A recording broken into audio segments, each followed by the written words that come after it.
Inkulumo kaNgizwe ayethule ngoMgqibelo eyashaya kwazwela ebantwini abaningi kwabukeka njengomuntu ocwasa ngokobuhlanga usedlulise okukhulu ukuxolisa. Ubhale kanje: "Ukuphendula udaba olusematheni mayelana nenkulumo yami engiyenze ngomhla ka-23 kuZibandlela 2023.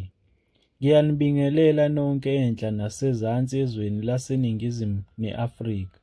Into engifisa ukuyicacisa ukuthi angiyena umuntu obandlulula ngokobuhlanga. Izizwe zonke ezikhona kuleli lakithi ngiyazihlonipha. Inkulumo yami ibe nenhlabathi ngezwakala ngiwumuntu ocwasa ngokobuhlanga. Ngalokho ngithi maluju kubo bonke abathintekile. Bekungeyona inhloso yami leyo.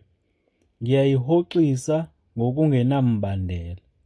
Njengomongameli wamabhinca ngisazoqhubeka nokunimela ngibeke nemibono ngokwenzeka ezweni lethu sakhile. Ngifisela zonke izinhlanga ukuphumula okuhle kulamaholide ningene kahle nasonyakeni esiwubheke ngabomvu 2024. Imina ozithobayo umongameli wamabhinca uNgizwe Mchunu." Ihlukene-ke imibono ey'nkundleni zokuxhumana. Abanye bathi akenze ividiyo njengoba wayedelele ku-live.